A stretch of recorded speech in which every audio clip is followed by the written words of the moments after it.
Chat. I got a community guideline strike.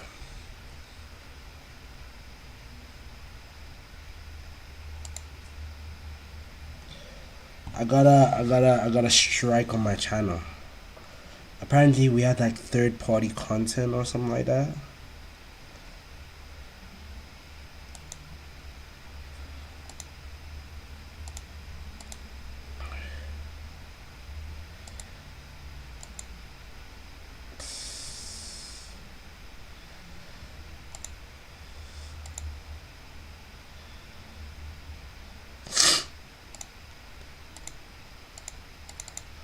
I bet. Sometimes I just don't know.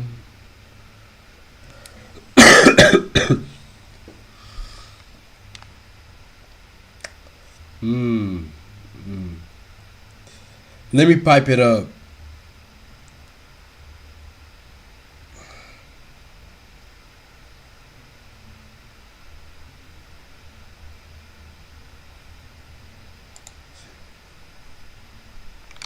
What the fuck? Oh shit. I got so scared. Is that like a bird? Why is the bird trying to get into my room? It's December 1st, 2018. CCTV records 22-year-old Grace entered Woman doesn't realize her Tinder date is a killer. Tinder date, Jesse, getting ready to leave a bar. Sorry, let me rewind this bitch. It's December 1st, 2018. CCTV records It should be so scary being a woman, bro. Like, it doesn't matter what. 22-year-old Grace entered Tinder date, Jesse, getting ready to leave a bar. They had just met a few hours ago, but already they're about to head back to his place. From the outside, everything... Never go back on the first night, guys. You should always, like, book a hotel or something like that, right? ...seemed to be going perfectly well.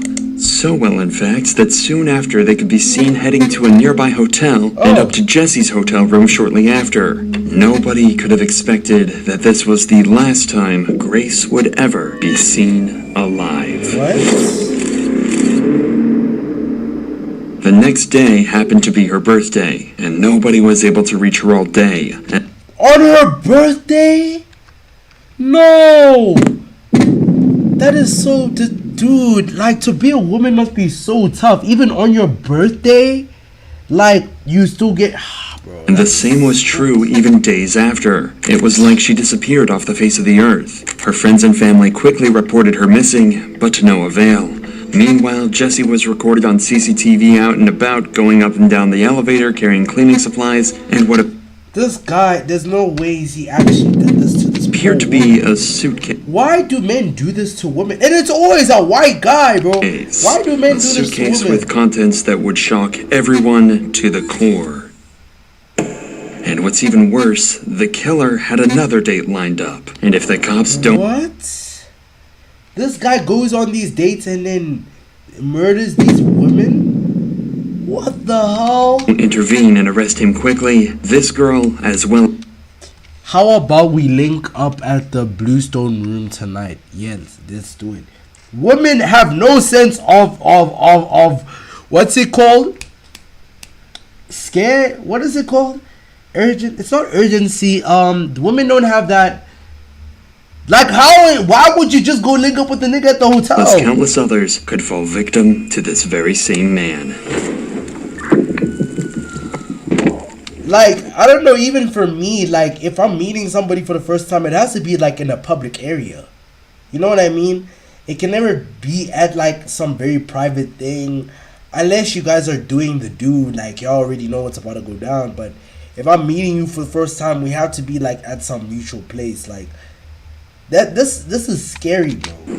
Like, I wouldn't even... Tell me what like, because you never know, like, these women, like, they might be fake women acting like women and then try to draw you in.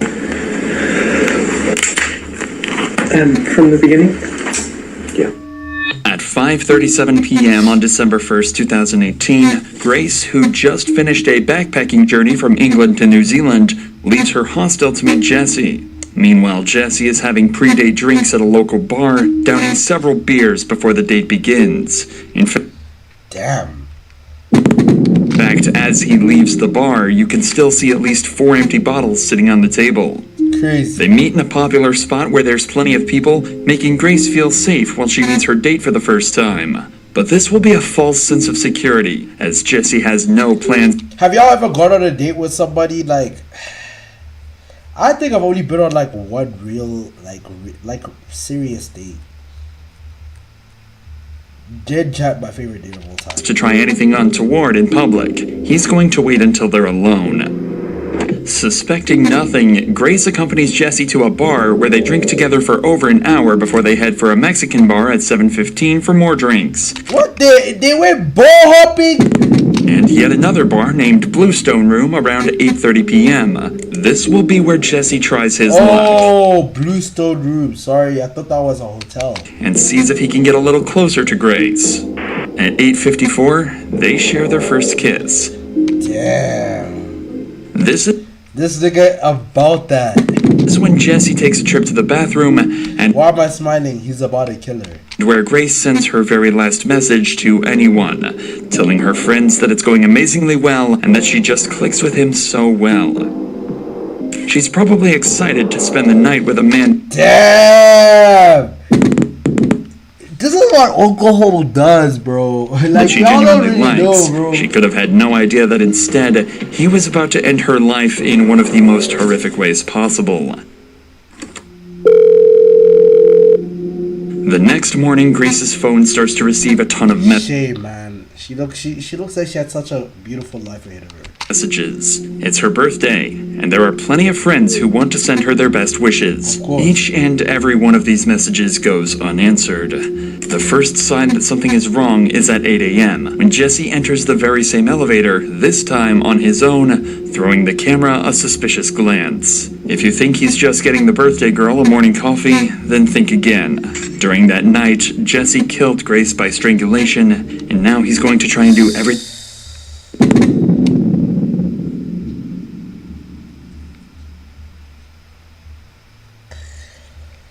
Man, this is crazy, bro. Like, women are like, you could, like, it was her birthday even the day after, and like, you thinking you're going on this amazing date with somebody, and you thinking, oh nah, you know, all these other guys we know, we just don't click like that. Now you get to this point where, like, you go on this date, and then this guy takes you back to the hotel. You think you're about to get jiggy with somebody. Next thing, he kills you. Like, women aren't safe in any type of setting. Alone, with somebody, with their own partners. Like, in every setting, like, why did he just kill her? For what? Her birthday was literally the next day. For what reason do people like this do these type of things? I don't understand. He can to cover up his crime, and he needs to do it quickly, because he's already got another potential victim lined up.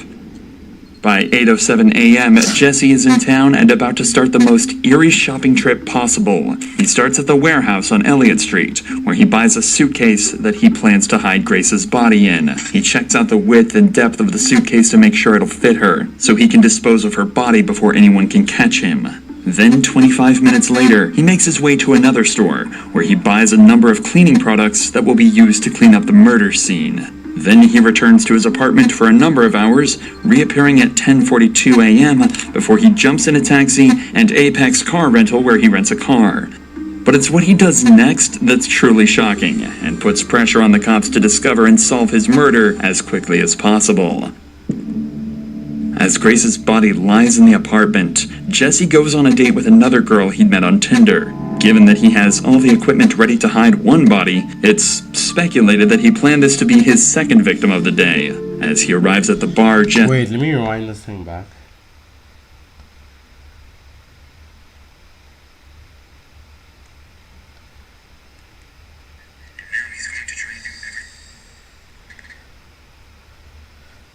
Sorry, I was getting that clip. Speculated that he planned this to be his second victim of the day, as quickly as possible. As Grace's body lies in the apartment, Jesse goes on a date with another girl he'd met on Tinder. Given that he has all the equipment ready to hide one body, it's speculated that he planned this to be his second victim of the day. As he arrives at the bar, Jesse is wearing... This guy stuffed her body in a bag? A suitcase? Exactly the same clothing that he wore the night before. Possibly the same clothes that he wore when he killed Grace.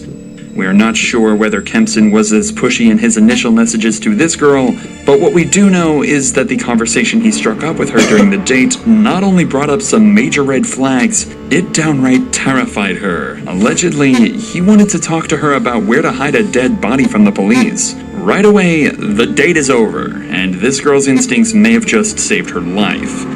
It's hard to imagine the horror that she would have felt when she learned the truth about the man she just... Damn, luckily... Discernment, Chad. Discernment. God is on your side. ...walked away from, certain that he likely had the same fate lined up for her as he did with Grace. At 8:56 p.m., we can see Jesse carrying a piece of equipment back to his apartment. More precisely, it's a carpet cleaner, and he's going to try and use that carpet cleaner to try and remove any trace of Grace's presence at his apartment. He's even got 2 bottles of cleaner in his hand, making sure he's got enough to get the job done. 30 minutes later, and we're greeted with the product of all his hard work. He's about to try and hide the body. He reappears in the elevator with a trolley carrying several luggage bags, one of which is the suitcase that he'd bought earlier that morning. It's way too heavy to carry, as inside is Grace's dead body. Of course, he can't walk through the streets with this amount of baggage, which is exactly why he hired the rental car. Minutes later... Damn, they really traced everything he did, bro. He's loading the rental car with all of the baggage, ready to make the next move in his attempt to cover up this murder. This guy is such a bad person at trying to cover, like... This guy is not mysterious at all, like... He's not wearing no, like, disguise. This nigga's just doing this shit, like... This guy went into the elevator. Nigga could have taken the steps down. Steps. Started wearing a hat. Like, this guy could have been a little bit smarter. Hiding the body. I don't condone violence, but like... How are you gonna murder somebody and not be smart with it? Right? In a place he thinks no one will find it. The next morning at 7 a.m., Jesse buys a shovel and heads back to his apartment, where he collects some clothing to take to the dry cleaners, destroying more potential evidence of his crime. But he's not done there, as he stops... What? This nigga couldn't burn that shit. Stops off at a random trash can, tossing a large trash bag inside. Then Jesse takes his rental car for a deep clean, paying particular attention to the rear of the vehicle, where he had stashed the suitcase containing Grace's body. Damn. And with that, his work was done. For the next 2 days, Grace's family and friends go through turmoil. Nobody has heard from her, she hasn't posted on any social media, and she isn't answering either of her 2 phones. Her family report her missing to Auckland police on December 5th. Grace's father, David, even flies to Auckland and makes a heartfelt appeal for his daughter's safe return. Wow. Grace has been missing for several days, and as a family, we've been extremely concerned for her welfare. This happened in Australia? Crazy. Anybody who has seen, spoken to, or come into contact with Grace, come forward and contact the investigation team. With so much media coverage at the time, Jesse likely saw her father's appeal, and yet the family's pleas went unanswered. But Auckland police are about to use various methods to track Grace's last movements and find their main suspect in her disappearance. Damn, bro. Like, just imagine, like, you're never safe. Like, this is somebody you meet on Tinder. Like, god damn. Yeah, everything be going down in New Zealand, though. They're able to find out she was on a date with a mystery man, and after poring over hours of surveillance footage, they find the last person she was with. Crazy. And track him back to... You see, that is so easy to find someone like that, bro. Like, why did he not wear, like, a hat? ...his apartment. At 3 p.m. on December 5th, the cops turn up at the City Life Hotel, but they almost miss their man, as he eyes them in the lobby when he approaches the front door. Jesse thinks if he casually strolls away, he won't be noticed, but these eagle-eyed cops don't miss a trick and quickly apprehend him before he can make an escape. At this point, the smartest thing for Jesse to do is to own up to his crime, maybe try to play it off as an accident, and face the consequences. But he's not going to do any such thing. In the interrogation room, he plans to lie his way out of this. But he's completely unaware that the cops have already seen every move from the night of the murder and have about as much evidence as they could possibly ask for. Damn! They know! At the start of the interview, I love when they do that. They act like you act oblivious, but it's like, nigga, there's no way you're really lying to me right now. And it's always the best tactic when you know all the information, but you don't really even say that. Just let them lie their way through it. He has no reason to lie, as he's just recalling the events before the murder. Tell us about Grace. So I was talking to Grace on Tinder. Tinder? We'd matched on Friday. I saw that we'd matched the next day on Saturday. And then we met at Sky City. And then we decided that we're going up to Andy's Burger Bar, which is on the first floor. Not long into this interview, Jesse becomes entangled in his first lie, as he claims Grace was the one pushing for a date, when we already know he was the one trying hard to meet Grace in their initial messages. Whose idea was it to go to that particular burger place? Me.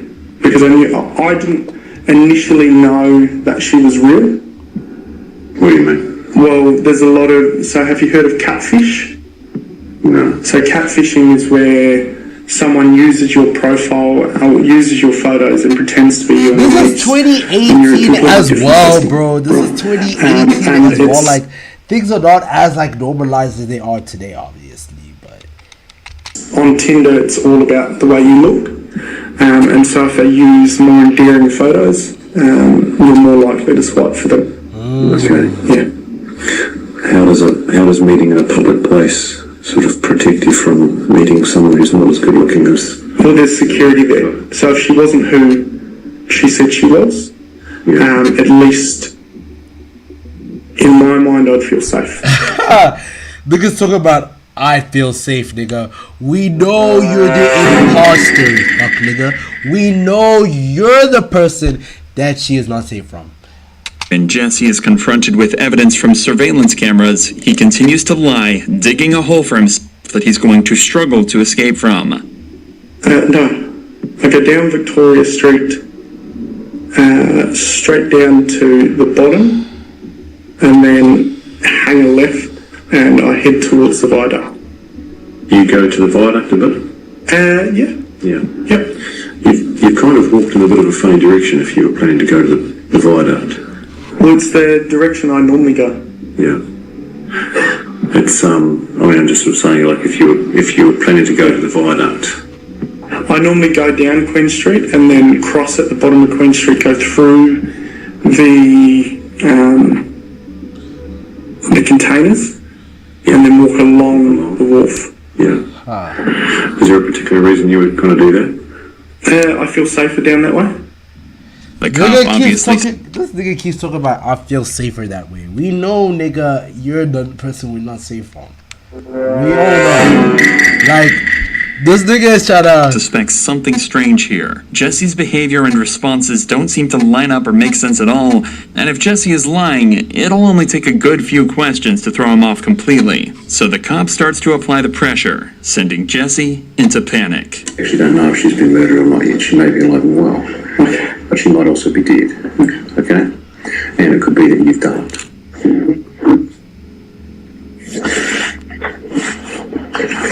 Damn! This nigga didn't even want to give him the whole thing. Like a little bit of breadcrumbs, you know. She could be dead, we don't really know. But we think that you could have done it. Like, dead ass, if I'm being dead ass with you. Like, this nigga's like, oh, okay, I'm gonna come back. No, you chill here. This nigga's stressing the fuck out, bro. Hey, I just want to ask a question. Why am I arrested for something I wouldn't do? You haven't been arrested.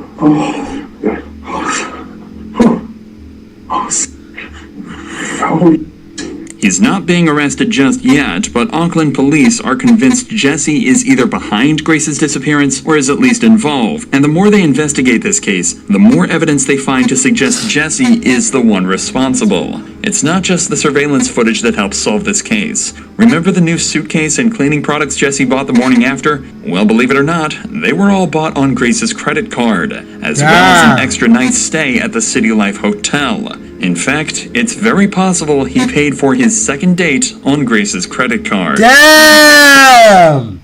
Bro milked her cash. Bro killed her, then milked the cash? No, wait. He hit, killed her, then milked the cash. No fucking ways. This guy's a disgusting, vile ass shit.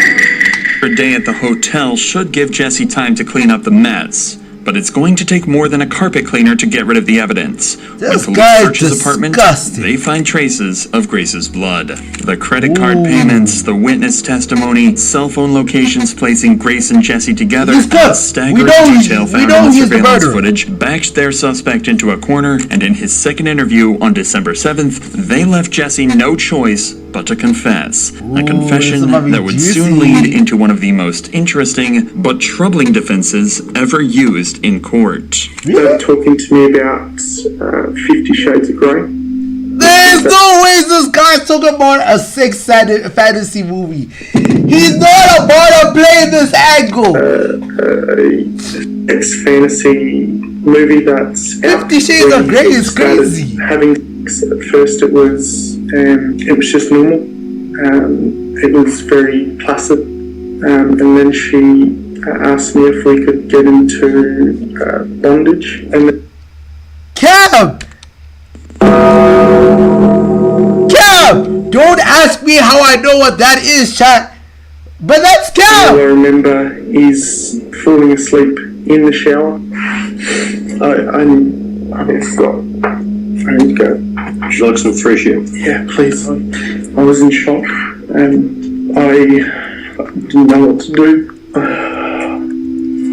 I went downstairs and I was just, I don't know, I was all over the place. I didn't believe what had happened. I was just terrified and scared. He fell asleep in the shower. Bondage. I thought that she had gone. I thought she had left.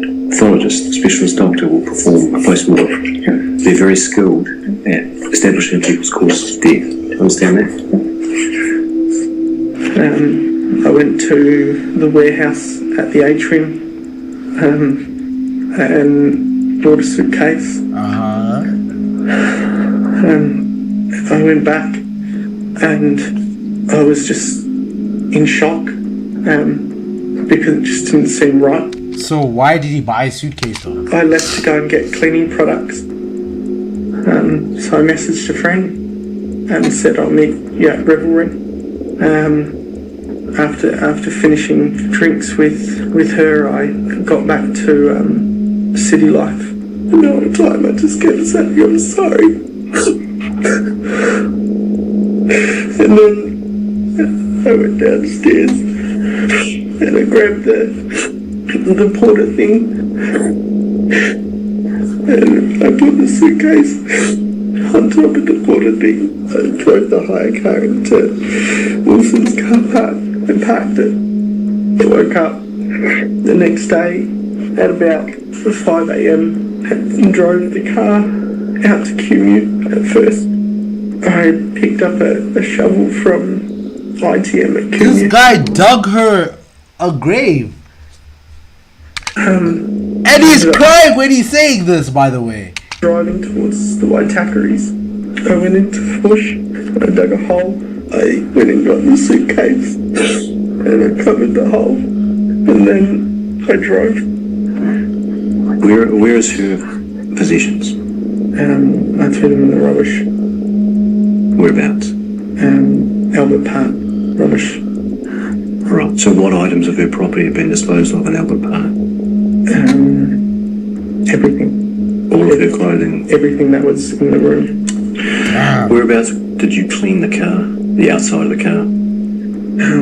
I think it was in Henderson. I don't know West very well. Okay. Crazy. And what did you use to clean the car? Water blaster thing from a car cleaning place. Did she have any injuries? Not that I can remember. I was just panicking. Did you inflict any injuries on her that caused her to die? No. Did you kill Grace? What? This guy told us the whole story, and this guy is saying that he didn't kill her. No. Men lie all the time, guys. Lying. No ways. And you're under arrest for the murder. Deny. This. You understand? Yeah. Did you intend to cause her death? No. Are you ready to take us to where she is?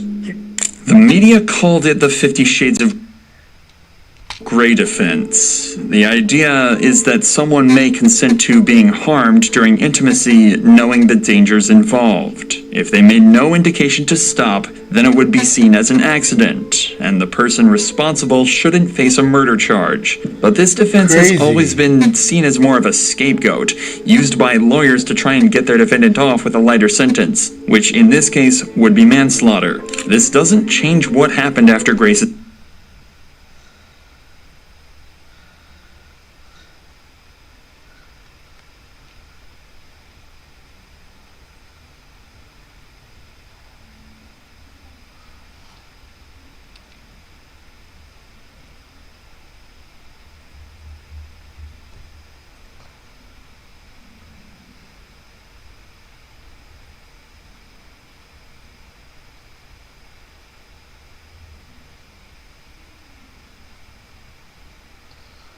Guys, is deny the man. death, and the disturbing series of events uncovered during the investigation. From December 1st, the day before the date, all the way to December 7th, cops found Google searches made by Jesse looking for a place to hide the body. He'd also taken photos of Grace's body before and after he packed her into the suitcase. They found Grace's body on December 9th, 2018 in the Waitakere Ranges just outside of Auckland. It was determined that she was strangled and had bruises on her arms and friend chest lives in consistent Auckland. with being pinned down. In New Zealand, there is no such thing as first-degree or second-degree murder.